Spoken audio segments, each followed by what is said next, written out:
Halo semua, nama aku Phoenix. Aku 18 tahun dan aku terjebak di dalam rumahku selama 10 tahun. Jadi waktu aku 8 tahun, hal paling mengerikan terjadi.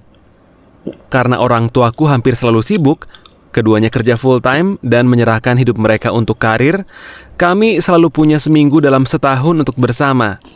Selama seminggu itu kami traveling, mendaki gunung, dan main bareng. Aku selalu menunggu liburan ini, dan aku selalu membayangkan petualangan gila yang bakal kita lalui. Ya, aku gak pernah bayangin apa yang terjadi padaku di tahun itu. Orang tuaku memutuskan kalau kami bakal naik gunung, mendaki, dan camping bareng. Tapi saat itu aku baru dapat HP-ku sendiri, jadi aku semangat banget chat sama temanku. Ibuku marah banget. Waktu kami bertiga jalan, ibu dengar HP-ku getar, dan ibu gak kuat lagi. Ibu mendekatiku, ibu ambil HP-ku dan bilang kalau bakal dibalikin setelah perjalanan. Aku rasa ibu menyesali pilihan itu sampai hari ini. Kami sudah dekat tempat di mana kami berencana untuk camping, lalu aku dengar ada orang yang teriak di tengah hutan. Ibu menyuruhku tetap di dekat jalan dengan ransel kami selagi mereka melihat ke sana. Mereka pergi ke arah itu dan menghilang di balik pepohonan. Aku duduk di jalanan, menunggu. Rasanya mereka sudah pergi lama. Itulah saatnya aku dengar beberapa motor agak dekat. Aku masih 8 tahun, jadi aku langsung takut karena nggak ada siapapun di sana. Beberapa pria muncul entah dari mana. Mereka tampak agresif, berbahaya. Salah satu dari mereka menggeram padaku. "Hei bocah, jantungku berdegup kencang." Mereka semakin dekat dan aku rasa mereka punya niat nggak baik, jadi aku lari. Aku tinggalin semua barang dan aku lari. Kayaknya aku dengar salah satu dari mereka mengejarku, tapi dia berhenti waktu dia sadar aku tinggalin semua barang di sana. Aku berhenti lari setelah 20 menit. Aku dengar burung berkicau, tapi nggak ada orang di sana. Aku pikir mungkin aku bakal lihat orang tuaku di mana, tapi aku nggak tahu mereka pergi kemana. Dan aku takut teriak, karena geng motor itu bisa balik lagi. Jadi selama beberapa jam, aku keliling di sekitar hutan. Tapi hari mulai gelap. Aku kedinginan, badanku gemetaran. Aku mulai nangis. Aku juga capek untuk lari-lari lagi, jadi aku merangkak ke bawah pohon dan berharap aku bangun dari mimpi buruk ini. Kayaknya aku cuma berhasil tidur selama 20 menit karena ada suara aneh yang terus membangunkanku. Pertama, aku pikir aku dengar suara motor, lalu suara langkah dan gemerisik daun. Pagi-pagi aku coba cari sesuatu untuk makan. Saat itu aku melihat kabin. Aku mengintip lewat jendela dan kelihatan kosong, jadi aku masuk. Ada beberapa makanan kaleng yang langsung aku makan. Akhirnya, aku menutupi diriku dengan selimut dan mencoba tidur di sofa. Aku ingat kalau aku sempat mikir bakal mati di sana. Dingin, lapar, sendirian. Mungkin orang tuaku bahkan gak mencariku. Mungkin rumah ini milik para geng motor. Akhirnya, aku ketiduran, tapi terbangun karena suara langkah kaki di luar. Aku lari ke tempat tidur besar dan sembunyi di bawahnya. Pintunya terbuka, dan aku lihat boots yang besar jalan keliling rumah. Dari perspektifku, mereka terlihat gede banget. Kayaknya raksasa ini bisa nginjak aku dengan mudah, sampai aku mati. Aku gak bisa kontrol ketakutan dan emosiku lagi. Aku terlalu takut. Aku mulai nangis terisak. Air mataku mengalir di wajahku, suaraku jadi melengking. Pria itu melihat ke kolong kasur dan mata kami bertemu. "Hei bocah," katanya, dan aku teriak karena itu ngingetin aku sama geng motor. Aku berusaha kabur, tapi dia menghentikanku. "Tenang, kamu Phoenix kan? Orang tua kamu lagi nyariin kamu." Aku menghela nafas. Orang tuaku datang ke kabin sekitar sejam kemudian dan mimpi burukku berakhir. Atau itu yang aku kira. Liburan kita berakhir beberapa hari kemudian. Ibuku mengantarku ke sekolah dan sudah mau pergi, tapi aku langsung pucat dan mulai gemetaran. Jantungku berdebar kencang. Ibu membawaku pulang. Selama sebulan, aku terus mengalami serangan panik. Kami ke dokter dan dia bilang aku menderita agorafobia. Itu gangguan kecemasan yang bikin orang takut dan menghindari tempat atau situasi yang bisa bikin panik. Kalau aku menghindari semua yang ada di luar rumahku. Kunjungan dokter itu momen terakhir aku keluar selama 10 tahun. Ibuku mulai homeschool aku dan ketakutanku meningkat selama bertahun-tahun. Semua yang di luar terasa berbahaya, mengancam jiwa.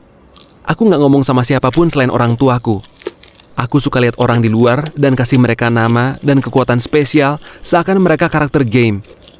Aku mulai berpikir kalau aku jadi gila.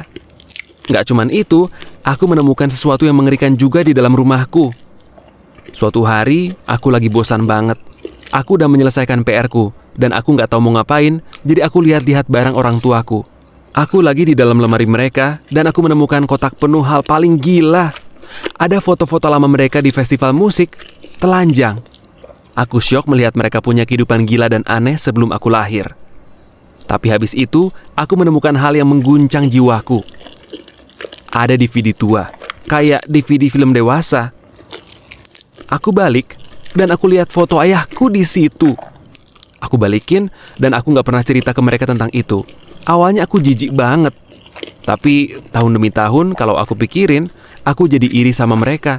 Iri sama petualangan muda gila yang bisa mereka lakukan sebelum mereka nikah. Tapi tahun ini membawa kebahagiaan dalam hidupku. Ada gadis yang pindah rumah sama keluarganya ke dekat rumah kami. Dekat banget, sampai aku bisa lihat kamarnya dari jendelaku. Rambut dia merah dan cantik, dan kayaknya dia punya temper yang sesuai. Kalau pagi, aku lihat dia suka joget sambil dengerin musik sendirian. Aku berharap aku bisa ngomong sama dia, tapi semua yang ada di luar jendelaku terlalu menyeramkan untuk aku dekati. Kecuali di satu pagi, waktu dia lagi nari dan berputar, dia melihat ke arah jendela, tersenyum dan mengedip padaku. Aku merasa wajahku jadi merah. Apa dia tahu aku melihat dia selama ini? Dia buka jendelanya dan menyuruhku membuka jendelaku juga. "Aku Sabrina, kalau kamu?" dia teriak.